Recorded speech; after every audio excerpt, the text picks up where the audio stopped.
I'm Rutter, Solution Architect with Capgemini, and I'm really pleased to be doing this talk with my colleague Abhilash.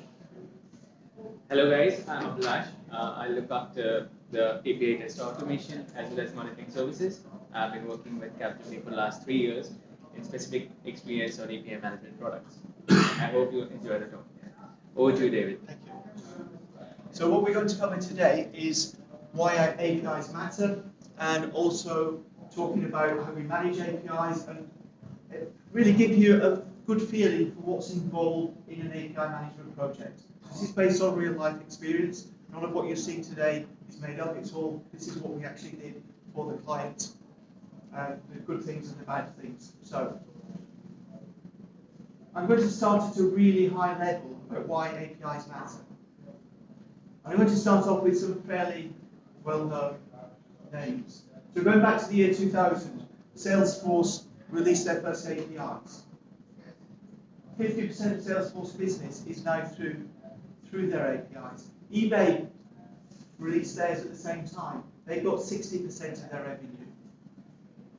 Both of these companies are doing what I would call sustainable innovation. And when we look at APIs, it's important to think about who's going to use them and why are we doing it. So Salesforce and eBay, sustainable innovation means they're building the businesses as effectively as they are. They're using APIs to bring in more business and growing it. Expedia is quite similar, but they've done a lot of buying. I was really surprised that Expedia, 90% of their income is through their APIs. And they've done a lot of that through buying smaller companies that have innovated. And this comes back to something called Conway's Law. And Conway essentially said an organization will develop its products in line with its existing structures. It's quite hard to innovate within your own company other than within your existing structures. The fourth example I wanted to bring up is a name that you may not have heard of before. It's a company that I used to work at before I joined Capgemini. Now, TAG is a production agency. They're based in London. If you go back to the 70s, there's quite a few of them in Clerkenwell. When I joined them, the turnover was a few million. They innovated by creating software which they gave to their clients, software as a service. And then they integrated at the business level. They integrated with the computer services. They did everything they could to integrate into the workflows of their clients. They grew from a London-based company. They expanded into each of the continents. And eventually they were bought up by DVD. When they were bought up, their turnover was about 100 million. And that growth was through disruptive innovation. They disrupted the marketplace. So they went from a model where there were production agencies in every town, in every major town or city, to a model where they would centralize that and they would create advertising that basically went around the world. So they could go to a large brand and create adverts for the, let's say, a large car brand that would be in America, that would be in the UK and in Europe. And their innovation, again, is about integrating as closely as possible to the client. The final one everybody knows, but the reason I want to bring this one up, this is a large company doing disruptive innovation. So Jeff basically said, everything you do has to, in terms of building services, has to be available as an API, has to be available externally. And if you don't do it, you'll be fired. To the extent that I can create an account on Amazon and I can compete against Amazon on their Amazon store. That's the level that they've gone to. So we get the feeling that APIs are fairly important to most businesses. How do I go about it? In terms of an API management tool, in terms of managing the APIs, there's a lot of products out there. What they essentially boil down to is firstly a developer portal. A portal where people can come and find APIs and do self-service to subscribe, get permission to use them. There'll be an API manager system so that we can manage the subscriptions. Who do I want using the APIs? What are the analytics? What's working well? What isn't working well? And a key part is obviously the gateway that controls access to our back-end services. That's what you get in a typical API management product. But when you're on an API management program or project, you'll find there's a few other things that you need. So if we want to have a rapid development, we may want some subs available, both internally, possibly externally. A lot of these are no-code environments, so we need source control. We need to be able to ensure that if there's an incident, we can get back and build to the same state we were in previously. And we'll talk later on about automation and also external and internal monitoring. And finally, what the books have not talked about, local processing. When you start building your APIs and building them for channels, you'll find that you'll need other processing power and storage capabilities. So in terms of who would you go to choose for your API management tool, there used to be a set of pure play vendors. There was a few also larger companies that would have both integration and API management tools, and some integration companies that didn't really believe in API management. And that's all changed, and what you've seen is quite a lot of takeovers within the industry. If anybody's interested in how you do vendor selection, then Lisa's talk will be published. She did a talk earlier just before this one about how you actually go through a selection process for this. I'm going to take you back to our real clients. So the real client, we sat down and looked at which APIs do they want to service, which APIs do they want to make available to their clients. And we looked at their whole IT estate, which is fairly big, and identified the quick wins and a longer roadmap of how they could build up their business by exposing APIs. Now, there's a few techniques available for how we design APIs. One of them is domain-driven design, and the architects around here, they would also be familiar with the Capgemini architecture framework, which also has techniques that help you with this, and to some extent also TOGAF.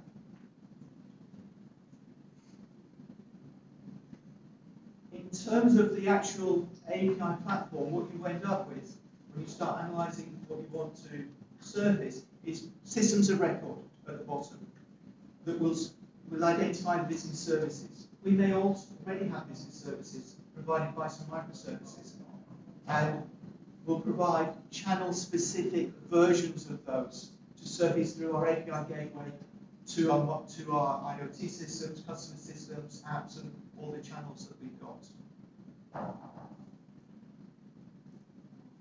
I'm going to hand over to my colleague Abhilash in a minute. Before I do that, once we've identified the APIs and the vendor, etc., the next real question is how do we get into the nitty-gritty? And one of the things we're going to go through is API first design. And then also, there was a challenge that I gave to Abhilash on the project. And I said, look, Abhilash's team, great testing team, but testing is perceived as a blocker.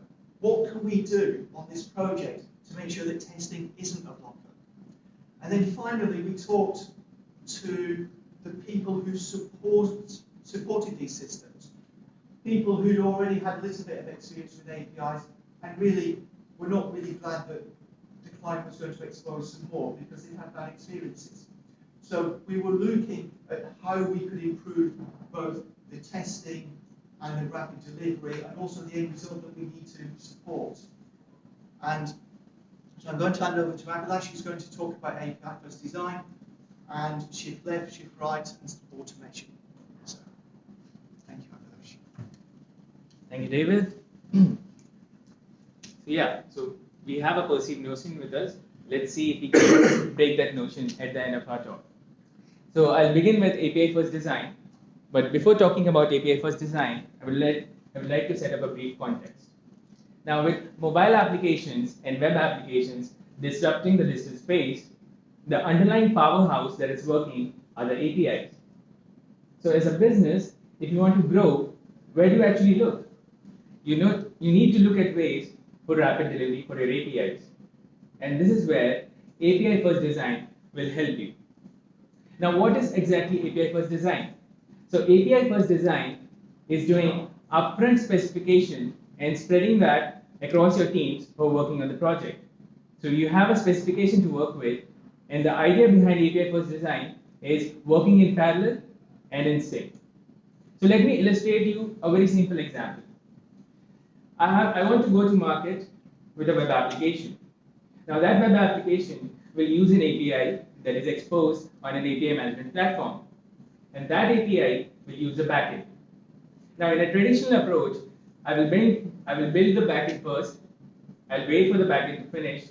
I'll then utilize my API to call the backend. And then once that is ready, I will consume that API on the web application and expose it to my customer. Here you go, you can use it. But this is all traditional. It all seems sequential. So I wanted to disrupt this thing. And API first design was a technique which really helped. How we did it at our project? So we used Swagger. Has anybody heard about Swagger? Fantastic. So Swagger is an API framework which is available, and it also serves as an excellent API documentation. So the developers can look up to the API documentation and start building operations, whereas the business analyst can build up the business and its demands. So when we first approach the API design, there are two key players here. One are the API developers and API testers. Now since we have a specification with us, API testers take the charge. They can create stubs based on the specification, and they have got responses with them. So they can actually start getting involved in the development cycle, and they can create responses. So this collaboration with developers and testers lays the foundation for shift-left practices. This is what I'm going to talk to you about in the next slide. What is shift-left? Shift-left says test early and test often. Now in a normal cycle, we all must be hearing about TDD for unit testing. So your developers will be utilizing the code, running the tests against that code, and once those tests passes, refactor it and supply the same code for system testing. But when we come to testing, the testers are saying, oh, we have not really built our function scripts, and moreover what? We have not automated our scripts. We will automate at the end of the sprint. Now with API first design, we have broken that barrier.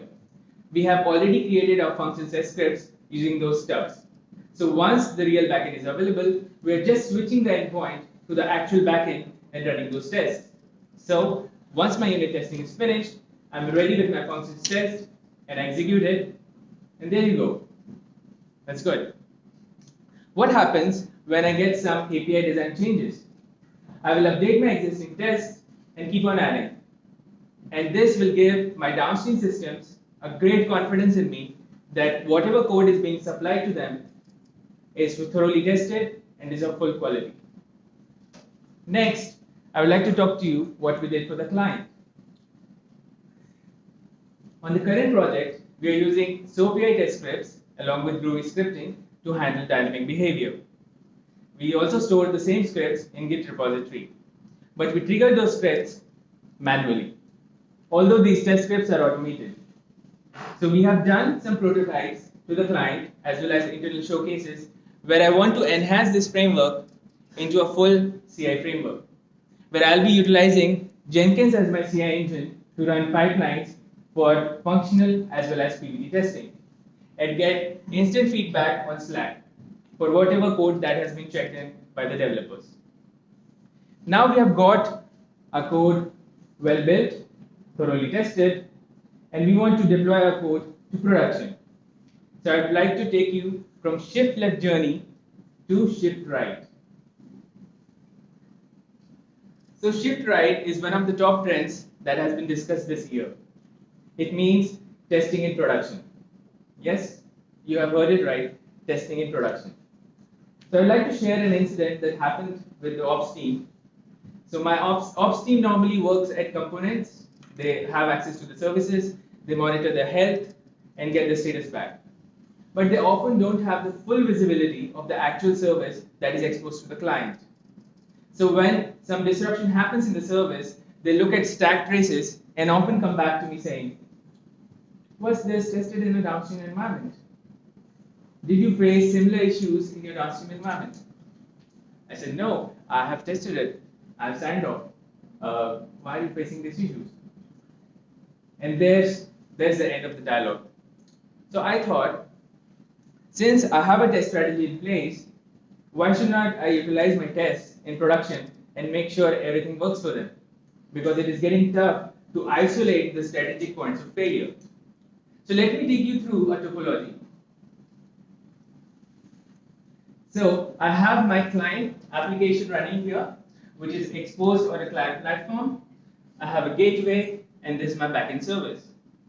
Now the question remains the same for the developers as well as the operation team. When the thing is not working or breaking, where is it exactly failing? Which I knew. So I utilize my existing scripts in the test environment. I was checking the client application first. Then I was checking whether my API service is accessible through backend gateway. Is my backend up and running? And lastly, I will check the service for API platform. So when I club these 4 tests, this can create a beautiful script. And my operation team can utilize the same thing and test in production. So how do we do it for the client? So at Capgemini, we use one of the best practices as test docs. So we use testers and operations team working very closely with each other. Now you must be wondering, why testers? Now there are 2 very important aspects when I talk about testers. Testers have great eye for details, and they know the functionality way better than developers because they have tested it. They know in and out. So when they become companions with the operations team, they help them to analyze where exactly the problem might be and what exactly might be failing. Because sometimes I have also observed that the service is up and running, it's the functionality that is broken, not the service. And people are still looking at stack traces and understanding where the problem is. But since in my previous model I've explained, I'm checking this layer, second layer, third, and fourth, I know the places where mishaps can happen. So I upload my test scripts in alert site. These are integrated with ServiceNow, which is our incident management tool.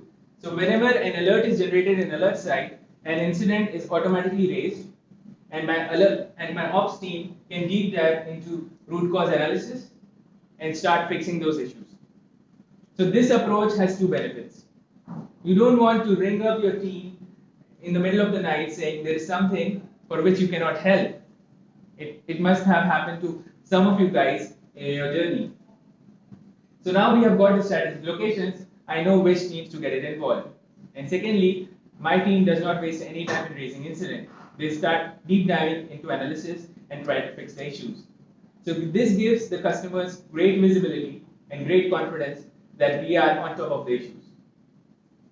At the end, I would like to showcase the model that we have implemented for the client. So we work in 4 environments basically, where the devs do unit testing in the dev environment. Then we have the testing guys using service virtualization as well as function testing. We use mock services for PVT, and then we go live. So that's the whole approach from API first design to shift left, and then we do testing in production. Now we come to lessons learned. Over to you, David. We've got 3 lessons learned to share with you. The first one is to recognize that APIs are about business change. It isn't just a technical task. We need to get business stakeholders involved. Who's going to be the business stakeholder for the API? My client actually said to me, we can't find a business stakeholder. Why? Oh, well, it's not a big enough job for them. It's not important enough. They won't get progression because of it. Right? And this is a whole fallacy. These are really important for your consumers. We need API governance. So one of the questions we had earlier was about how we manage version control on APIs. APIs need governance just the same as source code does. And we need to bring in training for the architects, the developers, the operations team. A lot of people don't know or haven't used APIs before. We need to potentially use an integration competency center to provide resources to help the various teams in the organization that are using APIs. The second one is a term that I have a term that I call architected agile. And this is the concept that when we're working with agile teams, we need to do some design and architecture up front so that the agile teams can work as efficiently as possible. We're working with API plus design. We're designing the APIs up front so that we can share them, as Abhilash explained. And along with that, all of the lessons that we've learned about software development still apply to these no-code environments. And the final takeaway, Abhilash. So the final takeaway, so David started with the notion that we require rapid delivery. So with API first design, shift left and shift right practice, we are on the way path for breaking that. And I would like to now explore this point that David and I have been working on separate teams where David was the upstream environment, I was downstream for him. And it really helped with shift left and API first design practices that my code was good enough for the browser layer to be consumed and we could approach all the changes in a very agile fashion. Thank you.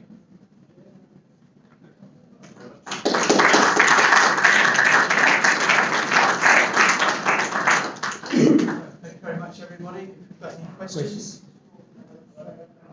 How do you manage performance testing if you're consuming APIs in different domains? Is it ultimately a combination of the SLAs you get from any provider? It's a brilliant question. And on this particular project, we recommended that we did proper end-to-end PBT testing with the clients. It's obviously quite costly, and in this case, the client decided that it was too costly and essentially divided up the NFRs and allocated them to each of the teams in the processes. So the back end has an NFR, the middle tier, the API tier has an NFR, and the front end has an NFR. And it's, if I'm being honest, it's making life difficult for the client to assure before they go live that everything will work as they hope.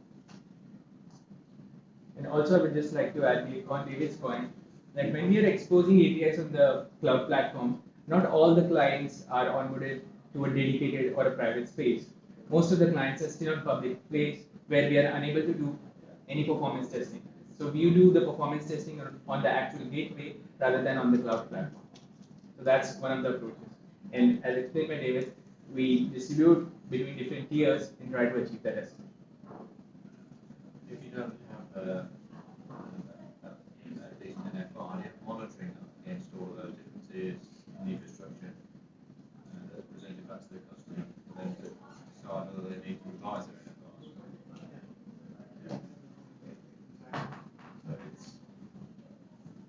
So it's not an ideal situation, but you monitor at the individual level, and then you've got your end-to-end NFRs, and it's not sufficient and the clients some decisions to make.